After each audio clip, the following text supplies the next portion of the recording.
नमो भगवते वासुदेवाय। ओम नमो भगवते वासुदेवाय। श्रीमद् भागवतम चौथा कैंटो 15वां अध्याय और 22वां श्लोक। पृथु महाराज। तो पृथु महाराज जब संसार में अवतरित हुए वेन के शरीर के द्वारा, तो कई सारे लोग वहाँ पर आए और भगवान पृथु महाराज स्वयं भगवान है, वो बोलना शुरू करते हैं। तो क्या बोलते हैं? पृथुर्वाच भोसूता हे मागध सौभ्या वंदी लोके अधुना अस्पष्ट गुणस्य स्यात् किमाश्रयो मे स्तव एष योज्यताम् मामय्य भुवन वितथा गिरोव। राजा पृथु ने कहा, हे भद्र सूत मागध तथा अन्य प्रार्थनारत भक्तों, आपने मुझ में जिन गुणों का बखान किया है वे तो अभी मुझ में प्रकट भी नहीं हुए हैं, तो फिर आप मेरे इन गुणों की क्यों प्रशंसा कर रहे हैं? पृथु महाराज कब आए? कितने दिन पहले आए? अभी तो आए हैं, अभी तो अवतरित हो। ये कह रहे हैं आप तो ऐसे हैं, आप तो ऐसे हैं, आप तो ऐसे हैं। बताइए, अब गर्ग मुनि ने कृष्ण का नाम रखा कृष्ण।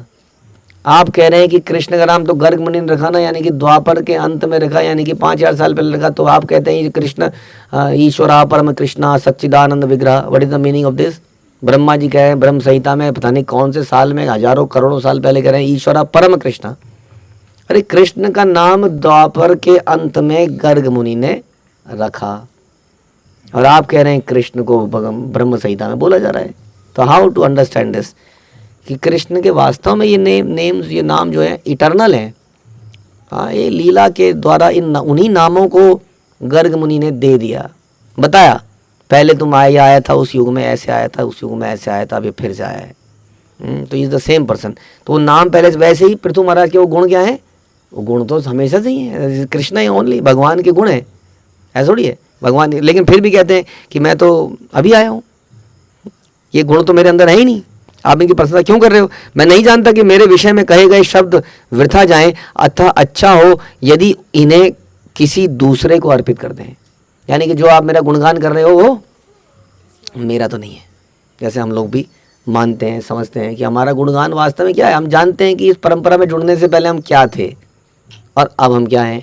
इसका मतलब गुण कहाँ से आए? ये गुण परंपरा से आए। तो ये सारे परंपरा, हाँ हम भी उसी परंपरा का हिस्सा हैं, यदि हैं तो, यदि समर्पित करते हैं तो। यही हमारे गुण है, क्वालिफिकेशन है। श्रील प्रभुपाद कहते हैं मेरा एक ही क्वालिफिकेशन है कि I surrendered my free will to my the lotus feet of my guru. मैंने अपनी स्वतंत्र इच्छा को अपने गुरु के चरणों में डाल दिया, बस ये मेरा काम है। बाकी जो हुआ वो तो अपने आप होना ही था। तो इस प्रकार से कह रहे हैं कि ये गुण मेरे नहीं है वास्तव में, ये गुण तो वास्तव में भगवान के हैं। हाँ, तो जो उन्हीं को और किसी और के हैं, मैं इसके लिए एलिजिबल नहीं हूँ। तो फिर तुम महाराज इस प्रकार से बोल रहे हैं। हाँ, सूत मागध तथा वंदी जनों द्वारा की गई प्रार्थनाएं तथा प्रशंसाएं महाराज पृथु के दैवीय गुणों को बताने वाली थी, क्योंकि वे भगवान के शक्त्यावेश अवतार थे। उनके दैवीय गुणों को, क्योंकि ये गुण अभी प्रकट नहीं हुए थे बस। अतः राजा पृथु ने भक्तों से नम्रतापूर्वक कहा कि इतनी प्रशंसा क्यों कर रहे हो, कम से कम प्रकट तो होने दो। चैतन्य महाप्रभु कहते थे मुझे भगवान कह रहे हो, भगवान नहीं बोल रहा, विष्णु विष्णु विष्णु, मैं भगवान नहीं हूँ। बाद में कई बार खुद ही बोलते थे मेरा अभिषेक करो, कई बार। तो वे नहीं चाहते थे कि जब तक ये गुण वास्तव में ना आ जाएं तब तक वो उनकी प्रशंसा करे।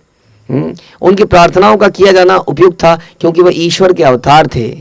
किंतु उन्होंने आगाह किया कि दैवीय गुणों से संपन्न हुए बिना किसी को भगवान का अवतार मान नहीं लेना चाहिए।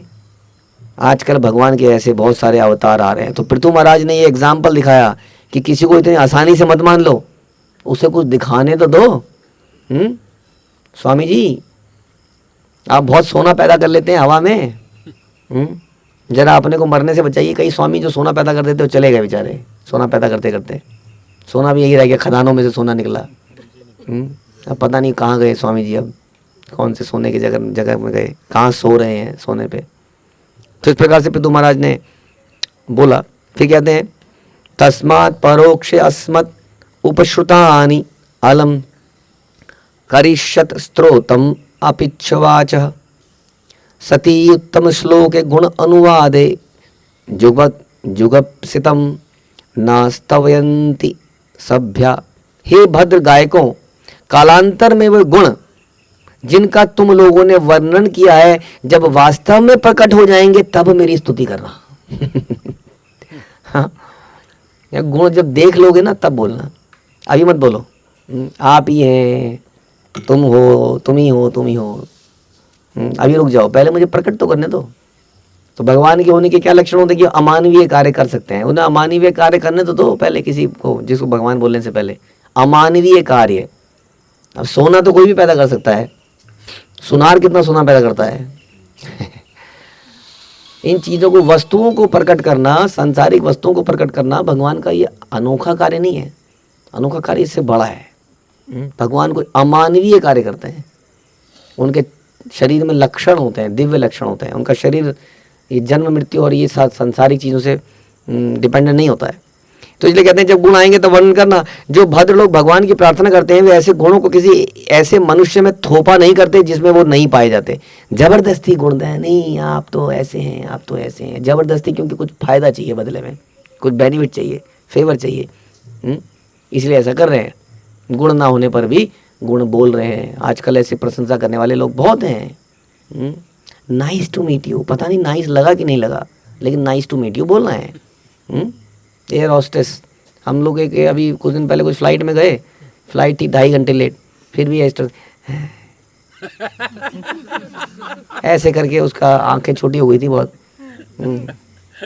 बिल्कुल ऐसे वेलकम कर रही थी जैसे पता नहीं कितनी प्रसन्न है। हमारे दिल भी जले हुए थे, उनके भी जले हुए होंगे। कई लोग गालियां देते हैं खड़े होकर, कब चलेगी फ्लाइट, बताते क्यों नहीं हो, वटेवर, लेकिन बोलना तो है ही, वो प्लास्टिक स्माइल देनी है। तो ऐसा नहीं, ऐसी प्रशंसा नहीं, झूठी प्रशंसा, प्रशंसा कर रहे हैं अंदर से दिल जला हुआ है लेकिन प्रशंसा कर रहे हैं। तो कह रहे ऐसा बोल रहे हैं कि जो भद्र लोग भगवान की प्रार्थना करते हैं वे ऐसे गुणों को किसी ऐसे मनुष्य को नहीं थोपते जिसमें गुण पाए नहीं जाते हैं। एक भक्त तथा असुर में यही अंतर है, प्रभुपाद कह रहे हैं।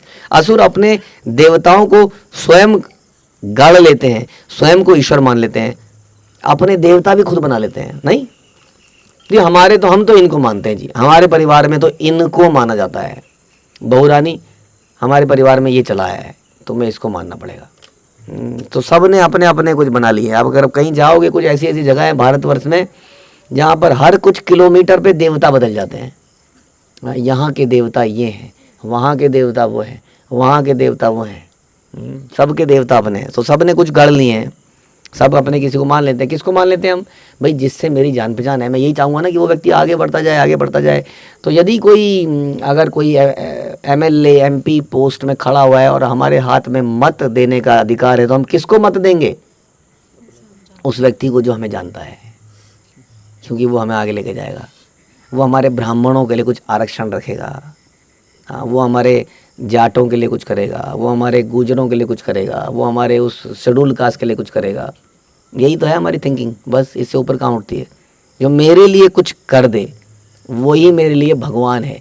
इसलिए कलयुग में ऐसे नेताओं की मूर्तियां भी बन जाती हैं, हाँ, जिंदा, हाँ, ऐसे एक्टरों की मूर्तियां बन जाती हैं। लोग ऐसे एक्टरों की पूजा करते हैं, ऐसे पॉलिटिशियंस की पूजा करते हैं, क्योंकि उनसे उनका मतलब निकलता है, वो मेरे जान पहचान के हैं, मेरे अपने हैं। तो ऐसे ही चीज़ को, ये आसुरिक प्रवृत्तियाँ बता रहे हैं प्रभुपाद। रावण तथा हिरण्यकश्यपु के पद चिन्हों पे हम ये चल रहे हैं। इसी तरह से हम देखते हैं ये हमारे मेघराज इंद्रजीत, वो भी लगे थे माता की काली की सेवा करने, क्योंकि काली की सेवा करके यदि वो यज्ञ करेंगे तो ऐसा बताया जाता था कि उसके बाद उन्हें कोई हरा नहीं पाएगा। तो उनके लिए वो काली सर्वे सर्वा बन गई थी, जो हमें लाभ पहुंचाए। किसको? हमें जो लाभ पहुंचाए वो कौन है? मेरा भगवान। मेरा भगवान तो ये है, दूसरों ना कोई। यद्यपि पृथु महाराज वास्तव में भगवान के अवतार थे, किंतु उन्होंने अब उन प्रशंसात्मक स्तुतियों को अस्वीकार कर दिया, क्योंकि उनमें परम पुरुष के गुणों का उदय अभी नहीं हुआ था, उन्होंने दिखाया नहीं था। तो what we are saying that कि गुणों को प्रदर्शित करना आवश्यक है, उनको दिखना आवश्यक है। और वो गुण दिव्य गुणों की बात कर रहे हैं हम लोग, साधारण गुणों की। मेरी स्वामी जी ने मेरी नौकरी लगाई थी, स्वामी जी ने बड़ी मदद करी मेरे जीवन में। जब जब हम संकट में पड़े, मेरी, आपको मालूम है प्रभु जी, बेटी का रिश्ता नहीं हो रहा था। जिस दिन स्वामी जी के चरण स्पर्श करके गई, अगले दिन रिश्ता हो गया। उसके बाद ये बेटे को बीमारी चल रही थी 10 साल से, इसकी बीमारी दूर हो गई है। हमारे लिए तो स्वामी जी हैं, इसलिए इनके कपड़े तो इनके कपड़ों की भी मैं पूजा करता हूँ।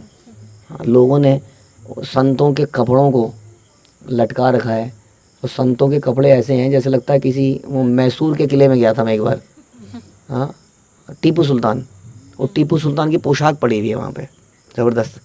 ऐसी पोशाक संतों की है, हैंगर में टंगी है, संतों की। हमने तो सुना था संत कॉपिन पहनते हैं, माना साधारण वस्त्र होते हैं, ऐसी पोशाक में संतों की पूजा हो रही है। तुम हो दे दर दान दर दा दा दा दर दा दा, ये ऐसी टोन है इंडिया में जो हर प्रार्थना में लग चुकी है। एक सिंगल ये, इसमें सारे देवी देवताओं की पूजा को घुसा दिया गया है इसी एक के अंदर, चाहे वो किसी देवी की हो, शिव जी की हो, किसी और की हो, सब ने घुसा लिया इसके अंदर। तो इस प्रकार से वो पूजा करते हैं। तो ऐसी पूजा के लिए यहाँ पर मना किया जा रहा है। फिर कह रहे हैं महद गुणानात्मी कर्तुमीशा कस्तावके स्तावयति असो सतोऽपि ते यस्या भविष्योन्नति विग्रलभ्यो जनावहासम कुमतीर्न वेद। भला ऐसे महान गुणों को धारण करने में सक्षम बुद्धिमान पुरुष किस तरह अपने अनुयायियों को ऐसे गुणों की प्रशंसा करने देगा जो वास्तव में उसमें है ही नहीं। अभी भक्तों की ना बड़ी उदारवादी है। आप सब इससे एग्री करोगे। हम सब के जन्मदिन पर ऐसे गुणगान करा जाता है जैसे हम बहुत बड़े व्यक्ति हैं। एग्री और नॉट? हाँ, बताइए। एग्रीड? हम सब के अंदर ऐसे ऐसे गुण बोले जाते हैं तो आदमी भी कई बार सोचता है अच्छा ओ हाँ देखा ही है, देखा तो होगा ही, फिर इसका मतलब देखा है, इन्होंने बोल रहे हैं तो इसका मतलब होगा ही, है ना? तो ऐसा लगता है कि नहीं, है ना? तो ऐसा ही सच है हमारे साथ भी। तो ऐसे गुणगान करे जाते हैं जो, क्योंकि उनकी नज़र की बात है ये, उनकी नज़र is such A positive outlook कि वो इस प्रकार से देखते हैं। या दूसरा ये कहिए कि वो आपको कह रहे हैं प्रभु जी ऐसा बनना है आपको, समझ में आया आपको? हाँ, हम जी हाँ, अच्छा ऐसा बनना है, ओके। तो जब गुणगान हो रहा हो तो इसका मतलब क्या है? ऐसा बनना है। और ये गुण अगर वास्तव में है तो किसके? हमारे गुरु के हैं। तो इसे बता रहे हैं। तो ऐसे गुणों की प्रशंसा वो इसलिए करने नहीं देता क्योंकि वो उसके अंदर है ही नहीं। लेकिन यदि करा ही जा रहा है तो क्या करे ऐसे में? तो यही समझे, क्योंकि रोक नहीं सकते ना उस दिन। क्या करे, हमारे यहाँ प्रोसेस है इसको ऑन कर, डेली किसी ना किसी का गुणगान करा जा रहा है।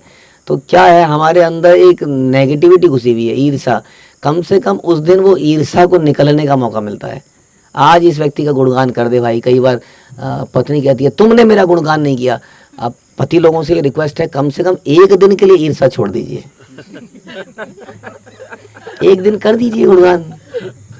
दिखता ही नहीं प्रभु जी कुछ, देखिए दिखेगा, जरूर दिखेगा। हाँ, तो इसलिए उस दिन गुणगान हो रहा है, तब हो रहा है तो ऐसा मान लें कि ये हमारे अंदर ऐसा होना चाहिए, ऐसा बोला जा रहा है कि ऐसा करो। किसी मनुष्य की यह प्रशंसा कर, यह कहकर प्रशंसा करना कि यदि वह शिक्षित हो तो महान विद्वान या महापुरुष हो जाता है, ठगने के अतिरिक्त और क्या है? अरे how well educated you are, you know how much educated this person is, he has done this, he has done this. यार बड़ा बुरा लगता है। अब इस्कॉन में भी प्रचलन है ना, जब इंट्रोडक्शन होता है, इन्होंने इन कंपनियों में काम किया हुआ था, झक मारिए काम किया हुआ, तो यहाँ क्या कर रहे हो, लेक्चर देने क्यों आए हो फिर? हाँ, उन कंपनियों में ये सिखाया गया था ऐसे लेक्चर देना है। तो what it has to do with this lecture of Bhagavad Gita and Bhagavatam कि आपने इन कंपनी में काम किया, आपने इनके 12 साल, आपने ये चार्टर्ड अकाउंटेंट थे, ये थे। अरे भैया, तो चार्टर्ड अकाउंटेंट में ये सिखाया जा रहा था क्या कि ये लेक्चर ऐसे देना है, या भगवद गीता की तपस्या कैसे करनी है? तो what it has to do. लेकिन बोला जाता है, वही बता रहे हैं यहाँ पर, ऐसा बोला जाता है कि ये आदमी ऐसी पढ़ाई लिखाई लेके आया तो बहुत ही विद्वान व्यक्ति है, महापुरुष है।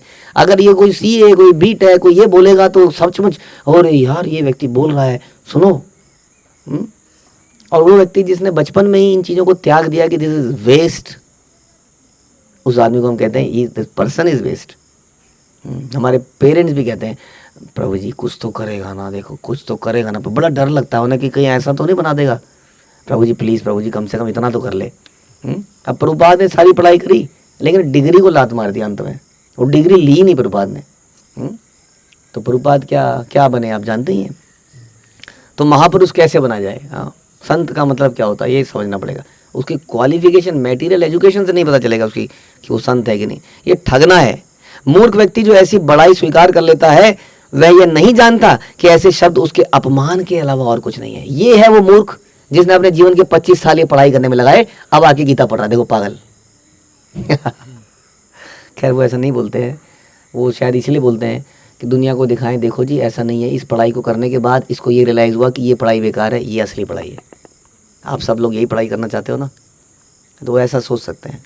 लेकिन वो व्यक्ति अपने अंदर ये सोच सकता है कि क्या मैं अपने इतना ज़बरदस्त ब्रेन जो मुझे भगवान ने दिया था, वो मैंने 25-30 साल ये कूड़ा करने के लिए, इकट्ठा करने के लिए लगाया।